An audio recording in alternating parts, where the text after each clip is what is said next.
What's going on, guys? Grab you a cup. And since my good buddy Dick isn't here to do it, I'm going to do it for you.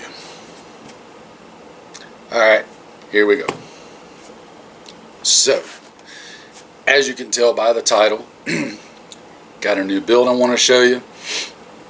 First, I want to give you a little quick update on another one. So my 14.5 inch Expo Arms build that I did, this is how it's currently sitting. It's still doing what it's supposed to do, and I can absolutely tell you I love this rifle.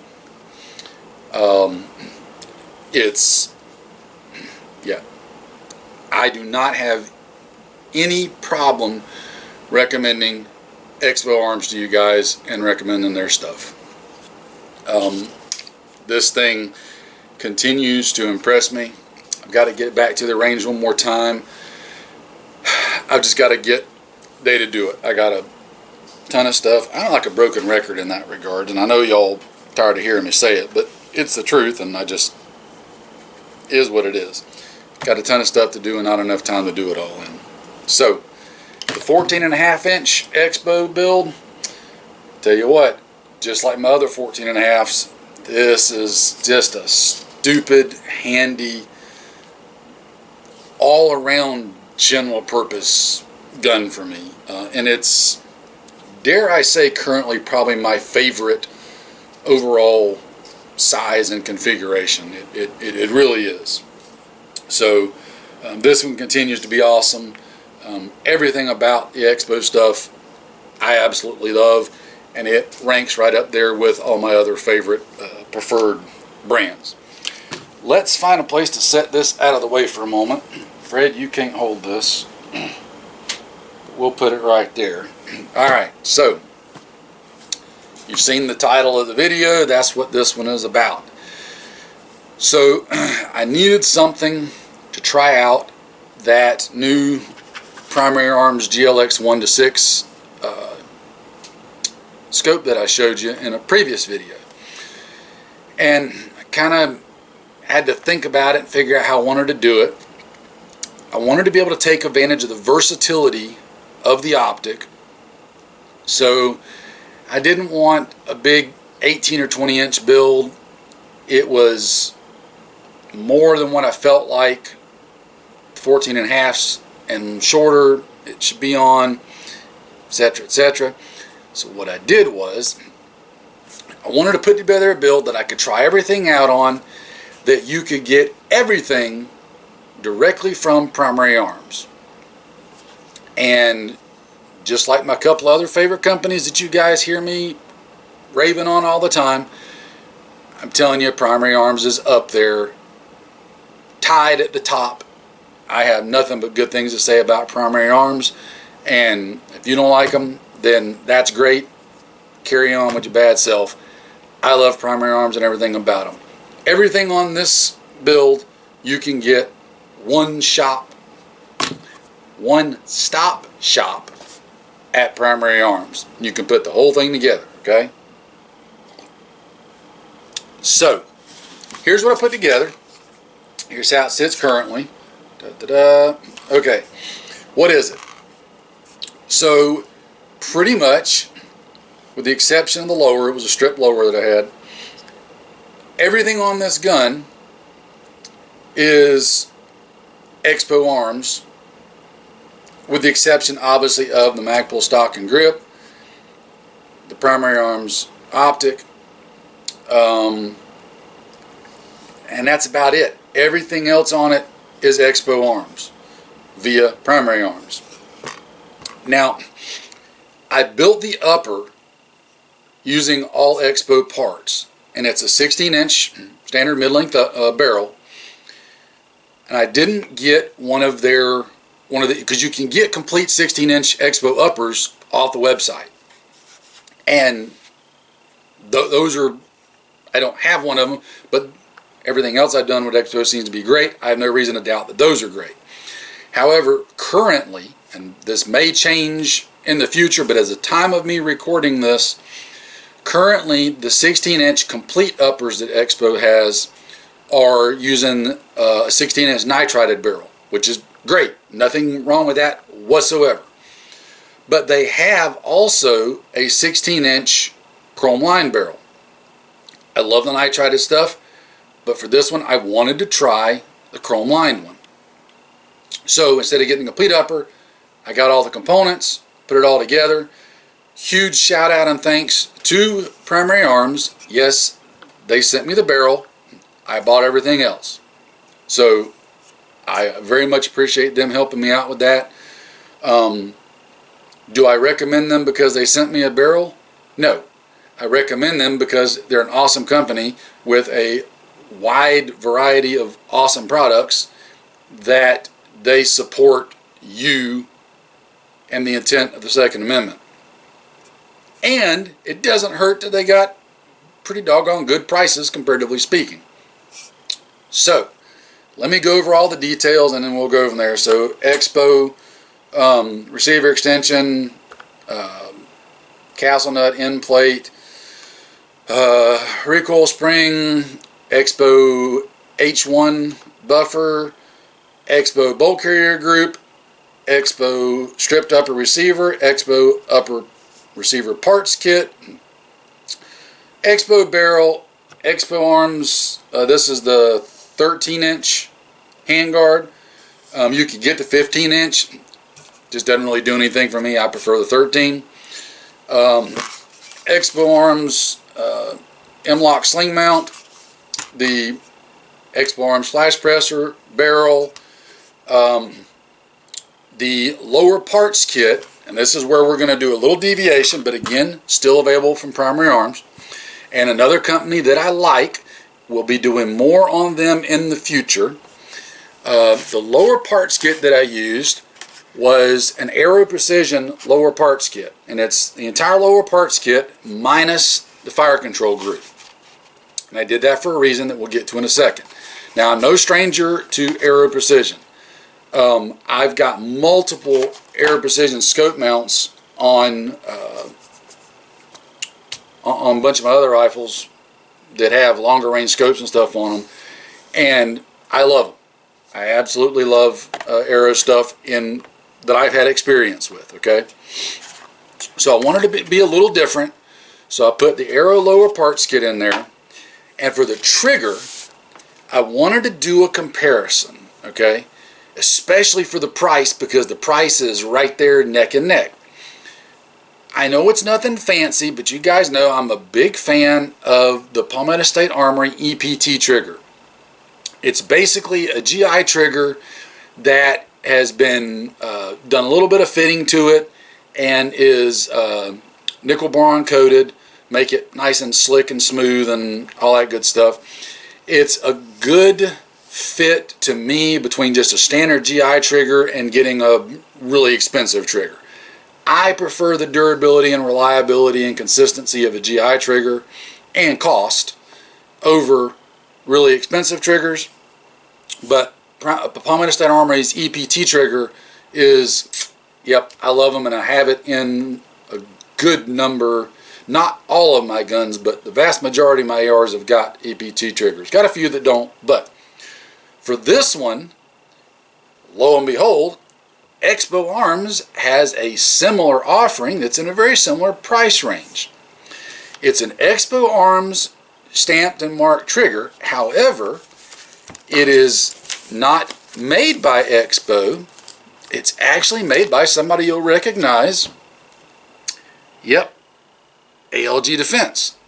I'm sure most of you watching know. Those of you that might not know, ALG makes a whole bunch of really nice high-end fancy triggers. Well, this one is made by ALG for Expo, and it's even got Expo markings on it. It's a mil-spec trigger that it's their QMS, quality mil-spec trigger.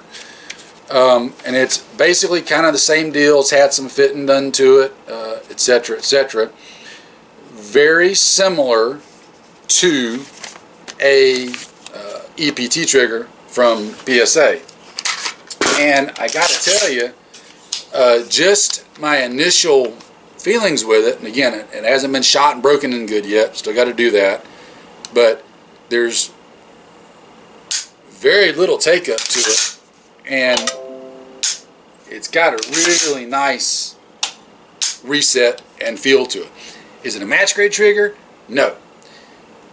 It almost makes me think of a GI trigger that's got 2,000 or 3,000 rounds on it, and really smoothed out, polished in, broken in really good. So I'm excited to try that trigger out and see where it goes compared to the EPT trigger and all that, especially for the price, because it's only like 40 bucks if I remember correctly.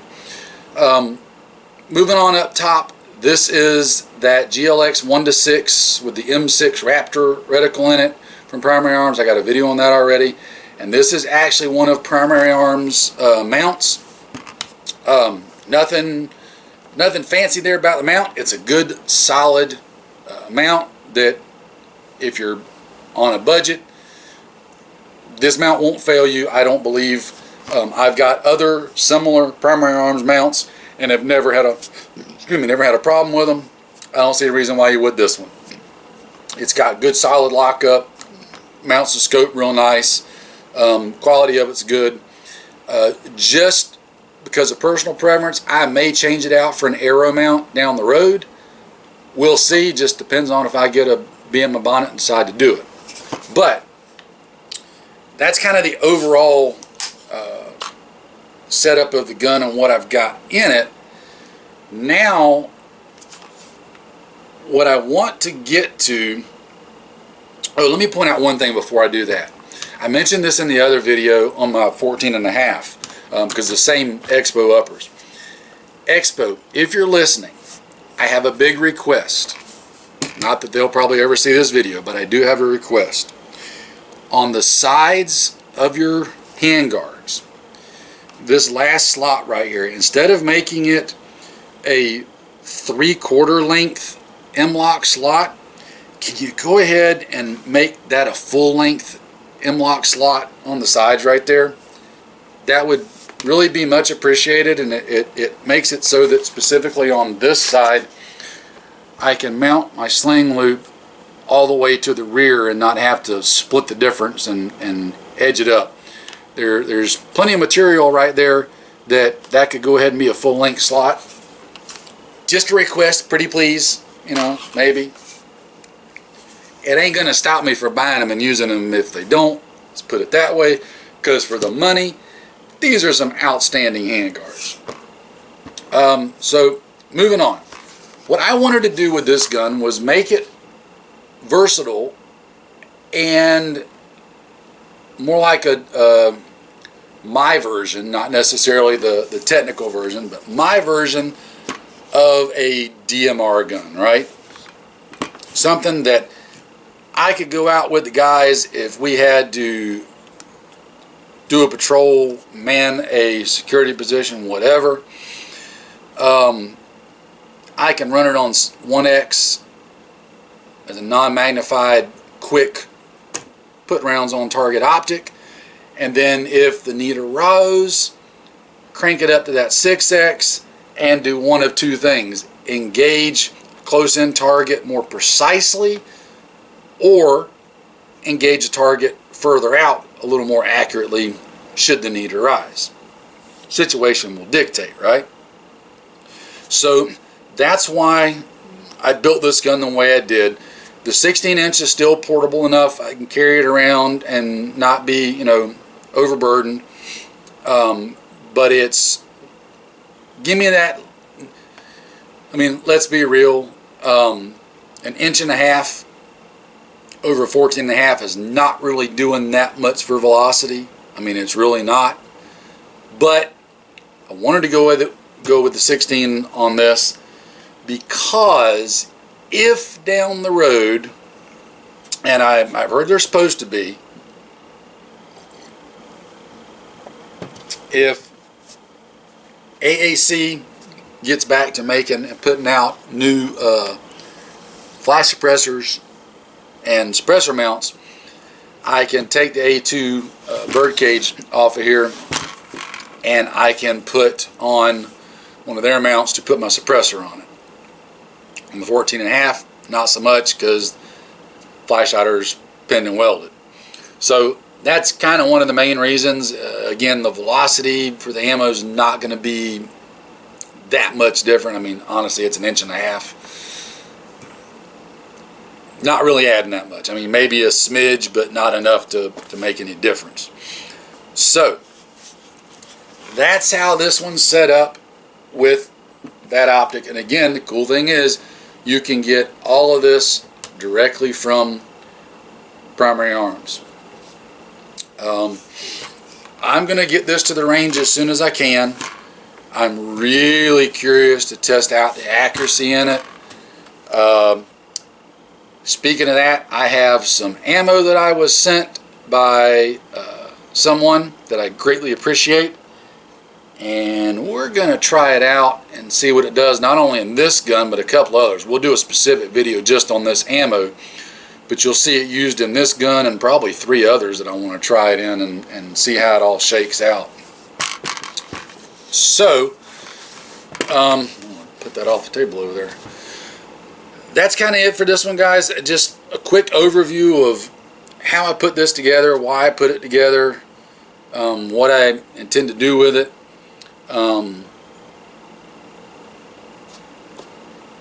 Haven't shot it yet, so I can't tell you how it shoots. I can tell you everything. Dry fire is really good, whatever that's worth. So anyway, as always, I can't put links to everything in the description because someone will get sand in their sensitive parts. So I will put a link in the description to the blog as always, and over on the blog there will be a post. I'll break down and give you a complete, or as complete as I can, list of all the individual parts and links to all those and whatnot that you can go check out and look for yourself if it's something that you're interested in. Now, let me close with this. I've got other similarly built DMR guns, and you can run this depending on what you wanted to do with it as a DMR gun, a general purpose gun. I mean, let's face it, an optic like this offers a lot of versatility. It's one of the reasons that they're popular. Okay? So, again, don't get focused so much on what I'm doing with it. Run it how you would see fit, if it fits into your wants, desires, needs, setups. I'm just telling you what I like and what I want to do with it.